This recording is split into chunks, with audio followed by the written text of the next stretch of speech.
继续来看美国感恩节假期就要到啊，不过北卡机场因为员工不满薪水的问题，目前当咧罢工，加上官人的风波，可能会冲击感恩节假期的交通。另外，美国总统拜登25的时阵，照传统伫咧白宫特赦火鸡，这嘛是伊任内上尾一届感恩节仪式。Well, good morning.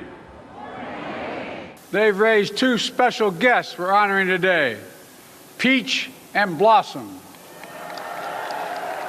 Let's bring Peach up to join us. 美国总统拜登特别强欢迎两只新婚得到特赦的火鸡。Born this past July at the Zimmerman family farm, raised by the I hear you. That trip's 1,100 miles. It takes 16.5 hours. Through it all, they stayed calm. They gobbled on and still gobbling. They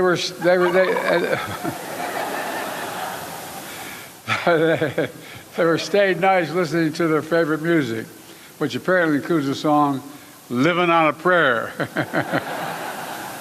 Well, fellas, your prayer's going to be answered today. 拜登表示，家己过去4年伫遮办一项传统活动，这摆真欢喜，桃仔甲花蕊用免食做桌顶的菜，所以因会送去明年苏达州的美国农场生活。感恩节假期要到位，北卡夏洛特道格拉斯国际机场几百个员工对薪水不满罢工，恐惊对这礼拜步行交通运输造成冲击。We just want higher, more wages and a little respect.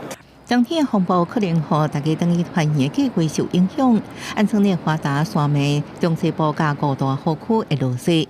美国汽车协会预估有将近8,000万旅客出外到路途差不多80公里，或者是更较远的所在，其中7,770万是塞车，584万人是坐国内航班。美国运输安全局伫这礼拜内会对全美国机场1,830万人公布进行安检，会比去年同期加出6%，也符合今年的安全规范。2日到第7两天会是感恩节航空运输上不用2天。公司新闻，恩文玲、听秀玲朋友。